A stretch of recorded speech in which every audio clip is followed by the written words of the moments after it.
Mon objectif, il est clair, vivre de YouTube en 2022. Alors, c'est facile à dire, il va falloir le faire. C'est pourquoi, plutôt que de me contenter d'une simple stratégie de contenu et de monétisation comme le fait déjà tout le monde, j'ai décidé au quotidien d'adopter 11 habitudes qui vont me garantir d'atteindre mon objectif. Dans cette vidéo, je vais te révéler ces 11 habitudes et on verra pour chacune d'elles pourquoi tu as tout intérêt à t'y mettre toi aussi si tu es créateur de contenu ou tu veux le devenir et que tu veux vivre de YouTube en 2022.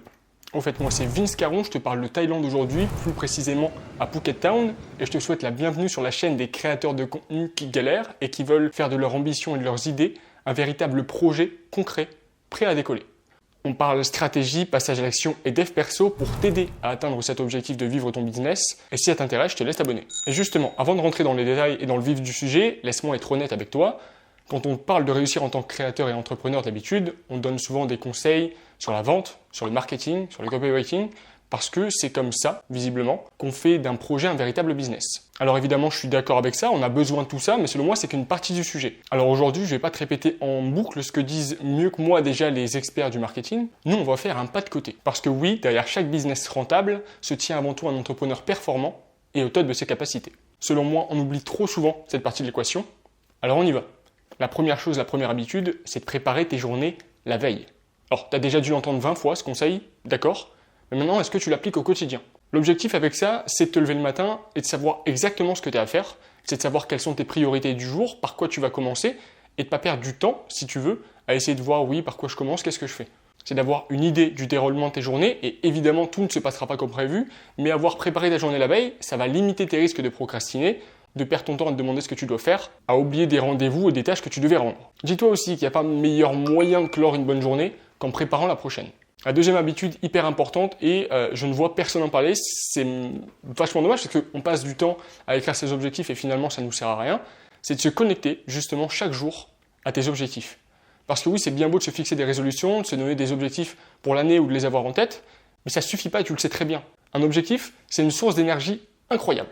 Surtout au début. Tu te fixes des objectifs, tu as la niaque, tu es hyper enthousiaste, puis la vie elle suit son cours, les jours passent, les petits imprévus s'enchaînent, et notre ambition elle se retrouve alors noyée si tu veux dans le quotidien.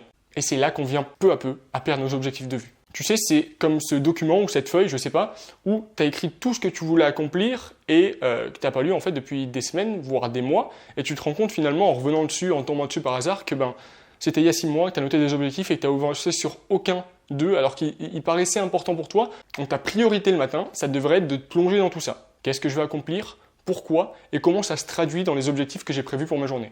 La troisième habitude, tu vas trouver ça bizarre, c'est d'essayer vraiment.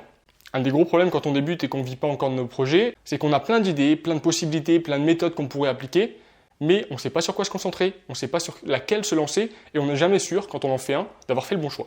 Du coup, tu tournes comme une girouette de gauche à droite, tu t'impliques jamais à fond parce que tu n'es pas sûr d'avoir pris la bonne décision, et résultat, tu n'as pas de résultat. Si tu veux te rendre service, retiens ça, même la meilleure des stratégies a besoin de temps pour faire ses preuves. Et le seul moyen de savoir si une méthode fonctionne, c'est de l'appliquer suffisamment longtemps. C'est de lui donner une vraie chance et donc de vraiment essayer. Faire des efforts de dingue pendant une semaine et se décourager parce qu'on n'a pas eu le résultat qu'on attendait, d'accord, c'est humain, je te comprends, je suis comme toi, mais c'est pas comme ça qu'on réussit. Alors voilà, donne-toi un objectif, définis un plan, une stratégie, des actions à faire au quotidien et implique-toi à fond pendant 3 mois. Sans regarder les résultats, sans te laisser décourager. L'objectif pendant ces 3 mois, c'est vraiment que tu donnes une chance, que tu appliques et derrière, on viendra réfléchir, venir faire le bilan et voir du coup si on continue ou si on change de stratégie.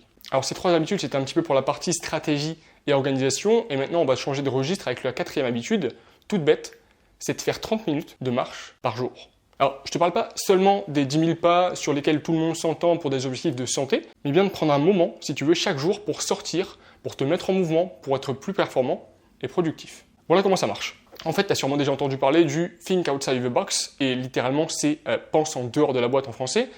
Et bien pour le faire, c'est qu'il faut commencer par sortir de cette boîte. Il faut sortir de l'endroit où tu travailles, où tu passes toutes tes journées, pour aller prendre l'air. Ça va te paraître bizarre, tu te dis mais putain, mais pourquoi? En quoi ça peut m'aider? Et bien en fait, quand on reste enfermé, on bouge peu. Du coup, il y a l'énergie qui circule mal, et tes idées, elles circulent pas non plus. On se retrouve donc avec les mêmes problèmes qu'on n'arrive pas à résoudre, avec les mêmes pensées qu'on ressasse sans arrêt, et tout un tas d'idées qui s'entremêlent jusqu'à nous laisser en fait dans un brouillard mental qui nous fatigue et nous empêche de nous concentrer. Alors si toi ça te va, tant mieux, si tu arrives à faire avec tout ça, tant mieux, mais sinon, si tu veux changer les choses, sors de chez toi, va marcher une demi-heure, vide-toi la tête, prends du recul.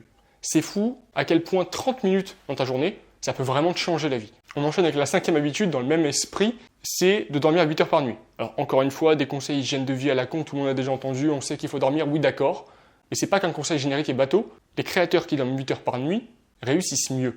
C'est un fait. Et je sais ce que tu vis, hein. Parfois tu dors un peu moins pour pouvoir bosser un peu plus, pour finir ton montage, pour tenir des deadlines, parce que peut-être aussi tu as du mal à arrêter Netflix ou la PS4, d'accord, c'est humain. Mais voilà le truc. Dormir, c'est pas seulement se reposer physiquement. C'est aussi permettre à notre cerveau en fait de faire un gros travail de fond, d'assimiler par exemple les informations qu'on a traitées toute la journée, de les ranger dans des cases, de créer des connexions. Et c'est comme ça en fait qu'un simple contenu consulté, qu'une simple phrase, qu'une simple citation, ça va devenir une vraie connaissance, puis peut-être une idée de contenu et un contenu qui va cartonner. C'est comme ça aussi qu'un problème qui paraissait insolvable devient d'abord plus clair, puis qu'on y trouve ensuite une solution.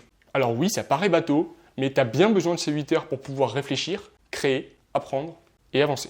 La 6e habitude, dernière pour le domaine de l'hygiène de vie, c'est de mieux manger. Attention, je ne te parle pas de manger sain, la saine attitude, de prendre des substituts de repas pourris ou de bannir le plaisir de tes assiettes. Je ne suis pas du tout comme ça, c'est pas ce que je fais au quotidien, c'est pas ce que je vais te conseiller. Moi, ce que je te demande, c'est de manger plus de ce qui te donne de l'énergie et de manger moins de ce qui t'en enlève. C'est-à-dire que tu manges un repas, si tu vois que ça ne donne pas d'énergie, t'en manges un petit peu moins. Tu essayes d'éviter, tu fais d'autres tests. Maintenant, si tu vois un truc qui te donne la niaque, eh ben, faut en manger plus, tout simplement. Parce que le problème de la nourriture saine, en fait, c'est que tu vois pas les effets tellement ça se joue à long terme. Du coup, tu as du mal à voir les conséquences concrètes dans ton quotidien et tu as du mal à faire les bons choix.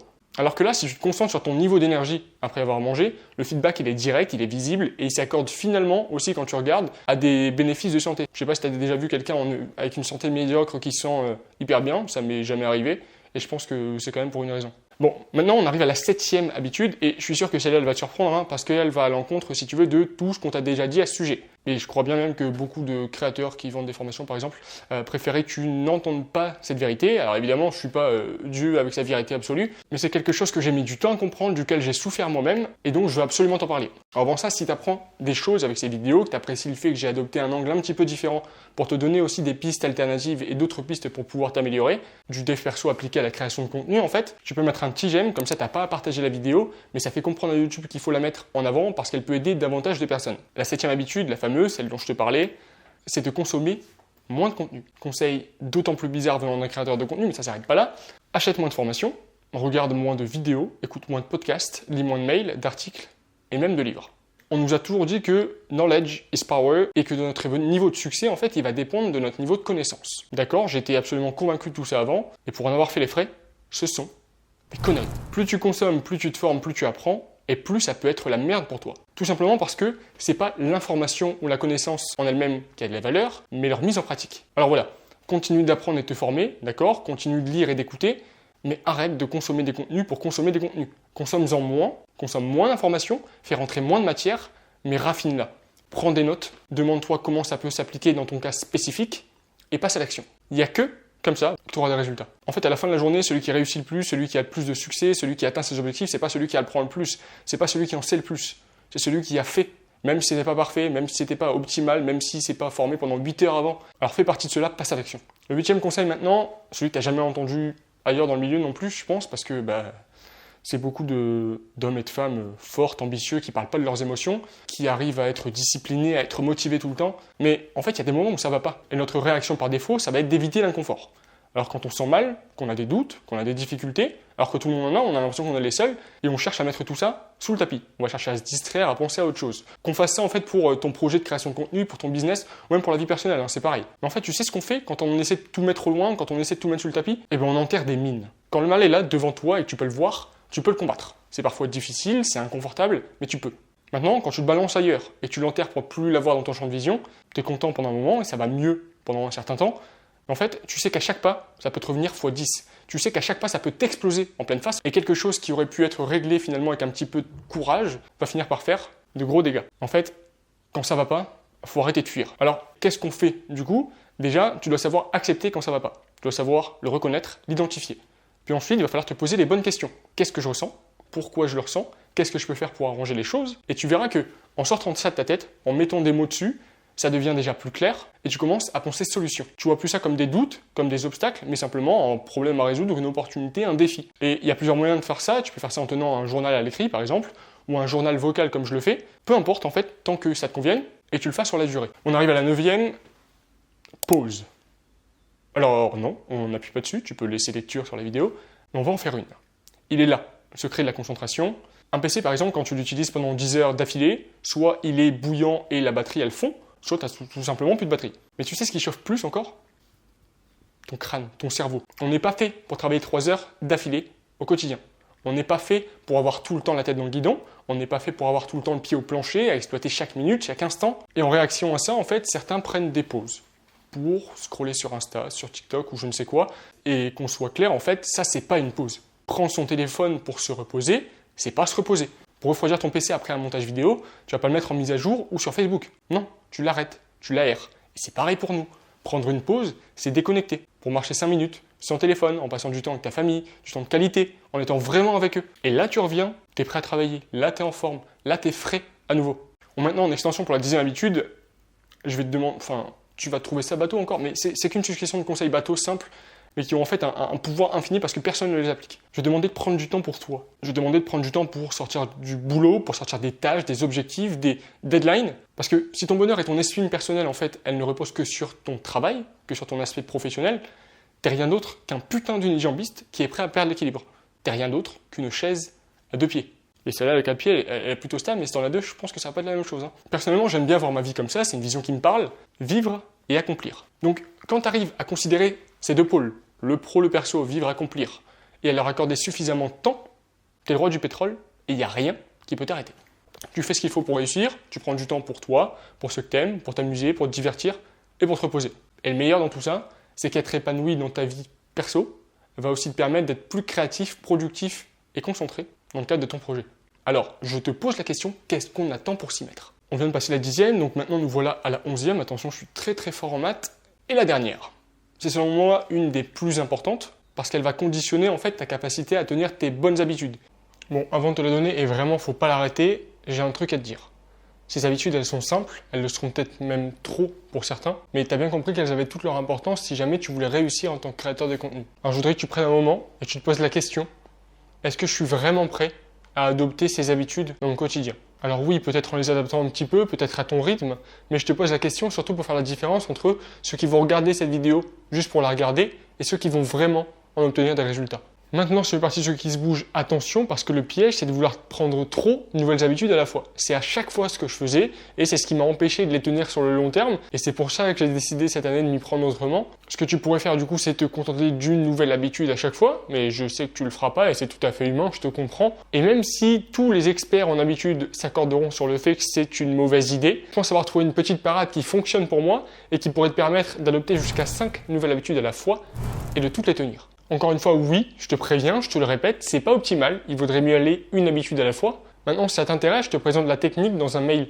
spécialement rédigé pour l'occasion, et tu peux le recevoir d'ici quelques minutes en cliquant sur le premier lien en description, en t'inscrivant et en ajoutant le code 11 habitudes avec un S et en majuscule dans le champ code spécial. Donc je te répète, tu cliques sur le premier lien, tu t'inscris, tu ajoutes le code, tu reçois le mail, et tu changes ta vie et propulses ton projet un jour à la fois. Maintenant, c'est à toi de me dire en commentaire si tu es chaud pour adopter certaines de ces habitudes, lesquelles en particulier, et par laquelle tu vas commencer. Je compte sur toi aussi pour me dire si tu aurais ajouté d'autres habitudes dont je n'ai pas parlé, parce que évidemment, on a tous des priorités différentes, et je t'ai donné celles qui me venaient à moi, mais libre à toi de me donner les tiennes. Allez, vas-y, tu peux mettre sur pause maintenant pour aller mettre ton petit commentaire. Maintenant que c'est dit, on passe à la dernière. La 11e habitude, c'est tout simplement de ne plus rater ton réveil et te lever dès que tu l'as décidé. Rater son réveil, c'est la garantie en fait de commencer sa journée déjà avec du retard, mais aussi de mauvaise humeur et de ne pas avoir assez de temps finalement dans ta journée, même si tu ne faisais que ça, pour faire ce que tu avais prévu. Ça c'est frustrant, c'est chiant, ça fout la haine. Encore une fois, je te dis, je sais de quoi je parle, ça m'a fait chier pendant des mois, pendant des années, et depuis en fait j'ai découvert une super appli pour éviter ça. Donc si tu veux connaître le nom de cette app et comment la paramétrer exactement pour être sûr de ne plus jamais rater ton réveil, je te laisse avec la vidéo juste ici. Je te remercie d'avance pour le petit like aussi si la vidéo t'a plu. Et n'oublie pas évidemment de t'abonner si tu es créateur de contenu et que le concept de la chaîne te plaît. C'était Vince, et avant de te dire à dimanche prochain pour la prochaine, n'oublie pas de te développer d'abord en tant que personne pour faire décoller ton business. Salut!